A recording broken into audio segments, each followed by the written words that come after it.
Test. Hey, it's recording. All right, so we're obviously talking about Burke's Chapter 3, Terministic Screens, and these are the three things, these are the 5 things that we talked about in groups. Dramatism, his concept of reality, reflection, selection, deflection, observations, implicit in terms, continuity and discontinuity. And I'm going to go through each one of these to explain what we're talking about here, okay? So the first one that we're going to talk about is dramatism, dramatistic and scientistic. On page 54, Burke writes that dramatism is a technique of analysis, okay, of language and thought as modes of action rather than modes of conveying information. So what we can take from this is that Burke is saying, and I'm adding more to it than what's here, but that it boils down to the idea that we have to take into consideration context when we're studying language. What I'm asking you all to do, and you don't only take notes here about things that you want to remember, like, because I'm recording this for you. Okay, that way you don't have to write all this down. Does that make sense? So you might say slide dramatism, scientistic, and then put some things to help you remember. All right. Dramatism is the assignments that I've given you. Each of the assignments is an exercise in dramatism. Okay. Dramatism is a way of doing something. Did you find it? No. Dramatism is a way of figuring things out.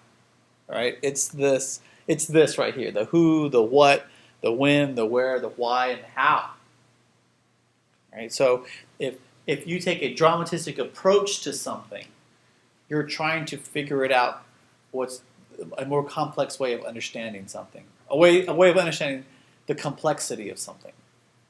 Not to make it more complex, but to see how it is already complex. Okay.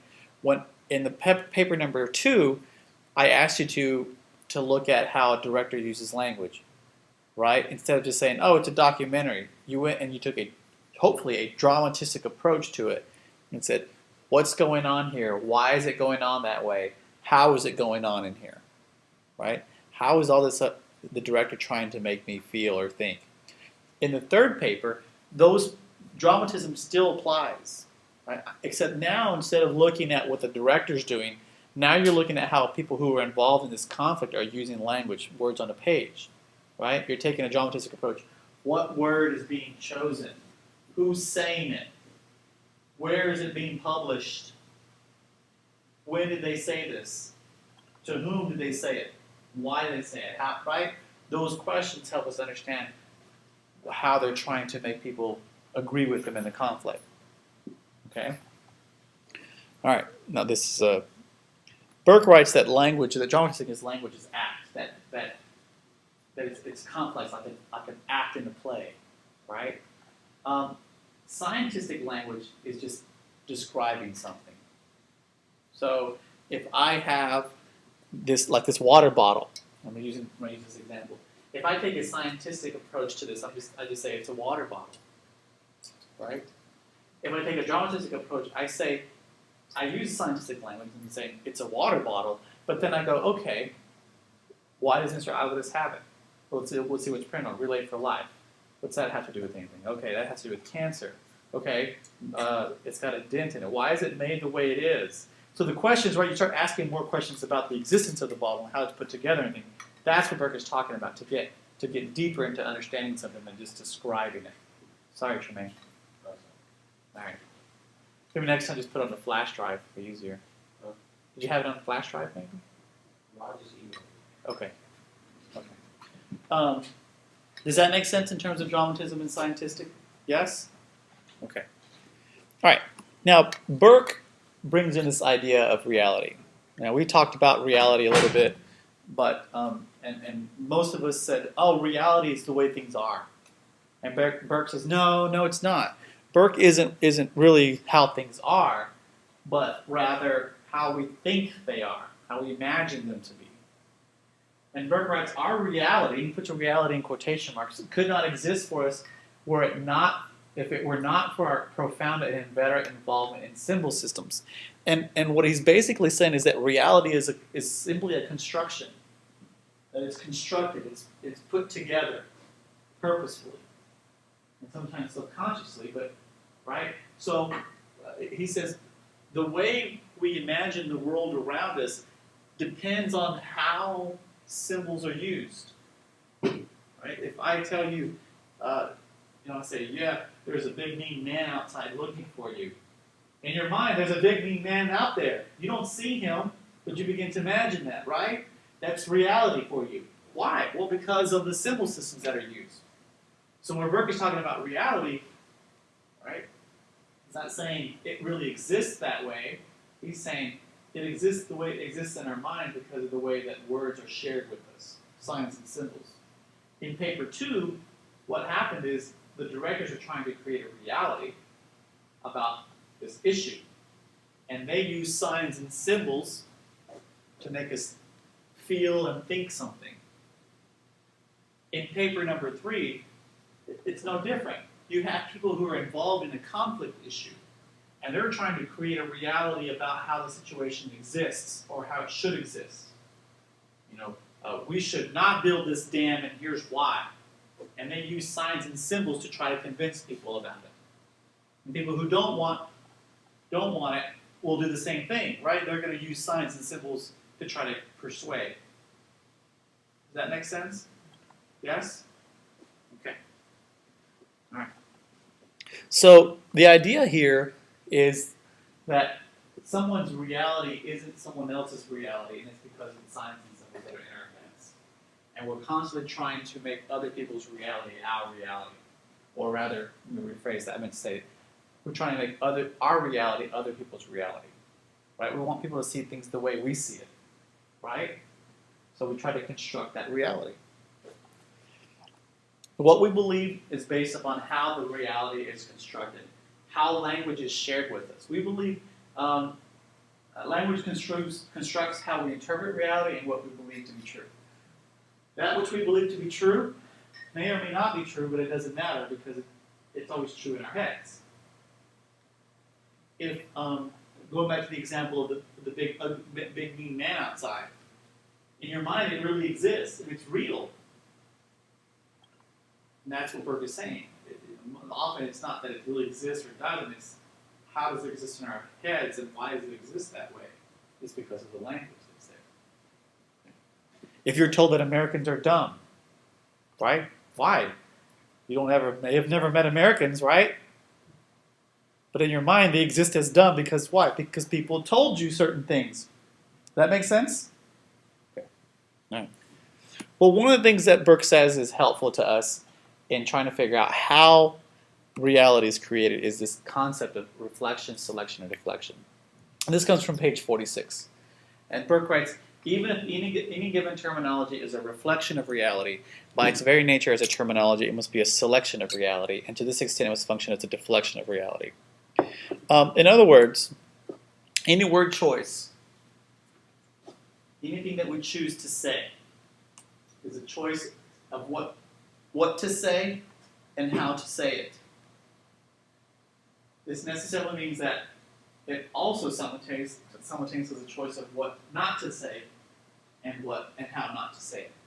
Okay, so let me put this in another way. If the big scary man outside, right? I can say, there's a big scary man outside and he wants to beat you up. That's going to affect what you believe, right? The choices that I say. What if I say, there's a, and you can't see this person. There's two women out there who are very beautiful and want to give you some money. You don't see them, but what you believe to be out there depends on which words I use, right? And how I use them. If I change one word, it changes what you believe. I said there are two beautiful women out there who want to give you money. What if I said there are two very ugly women out there who want to give you money? It changes it, doesn't it? So do you see what I mean? The word choices matter. in terms of what we believe about what's there or not. In the third paper specifically, I'm asking to look at what words they're choosing, right?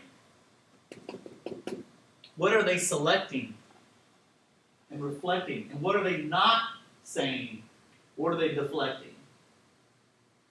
If you're in a conflict with someone or in a debate with somebody, you're going to purposefully only say the things that support what you say, even if you know there are other things out there that are against what you think. Right? What you don't say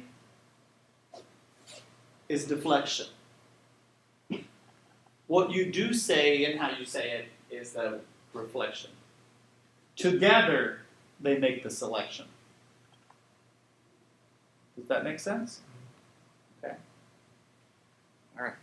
Now, Burke takes this a little bit further, and he talks about observations implicit in terms. And he writes on page 46, not only does the nature of our terms affect the nature of our observations in the sense that the terms direct the attention to one field rather than to another. Also, many of the observations, and he puts that in quotation marks, are but implications of the particular terminology in terms of which the observations are made. So here, this first part is basically selection, reflection, and deflection, that it directs our attention. Okay? When I said, there are two beautiful women out there who want to give you money, I'm directing your attention that way, right? You're going to start leading, and your mind's going to start going in that direction, versus there's a rat over there, right? That would lead you in a different direction. Does that make sense? The terms direct our attention to one place versus another, right? So when we're in those conflicts, these people are trying to direct the attention in a certain way. What's the conflict that you're looking at? Penn State scandal. Okay, so in the Penn State scandal, right? The people who are guilty are not talking about how guilty they are. You know, he's like, how we're just horse playing around, right? We're just horsing around. There was no sex, right? So they directed the attention away from that, trying to guide that. Now, the other part of that is many of the observations are but implications of the terminology. This one sounds a little more complicated, but it's really not much more complicated. The idea here is that the words, this is the first part, the words point to or toward where we should look, but also inform us how we should observe that. Okay? Let me go back to the example of the woman, or the beautiful women who want to give you money. Right? Imagine, I'm going to change up the words a little bit, and imagine that I was a beautiful woman, and I was wearing a coat, right? Because it's cold, and I'm wearing a coat. And I told you there are two beautiful women out there who want to give you money. And you walk out there and you see one of the women like this, right? What are you thinking? That's the money. She's reaching for money, right? So the words guide you that, but then you begin to observe what's going on based on those words. Let me change the words around again to show you what I'm talking about. There are two beautiful women out there, and one of them wants to shoot you. You walk out there and you see a woman like this. Do you think she's getting money? No. You think she's going to shoot you? It's the same people, imagine the same people doing the same exact thing, but the words make you observe what's there differently. I remember you was having example of that about a boy. He's in reach of Right. The example of going out on a date. Yeah. Right. So the example there I was giving you. The words lead us to look at something, but then they make us observe it a certain way. Whatever's going on there, we observe it that same way. In Fahrenheit 9/11, the documentary, Michael Moore tries to make us observe what Bush is doing as stupid, right? Because he gives us certain words to make us. So whenever he has George Bush, he uses music to make us observe him in a dumb way, right? He guides us and shows us George Bush doing these things, and he has this music about vacation, gotta get away, right? And then we begin to observe him just having fun on vacation, playing golf, and doing all these fun things. The words that he put there in front of us make us observe like he's not taking it seriously. But we don't really know, right? But because perhaps George Bush, maybe those times there wasn't anything serious going on. Maybe it happened before he was president. But we don't know those things. Right? In the same way, the example of the woman with the can in her, we begin to observe what's going on because of what we're told. We don't really know what's going on. We observe it that way because of the words. So in the conflicts, the words that people choose affect how we observe it. Oh, those poor people who live in the valley of the gorge. We begin to observe them as, oh, poor people. I feel bad for them. But if someone says, those lazy people down there, you begin to observe them as lazy. Right? You see how the word choice matters. So when you're looking at the sources, pay attention to what words they're using because they're trying to guide the attention a certain way.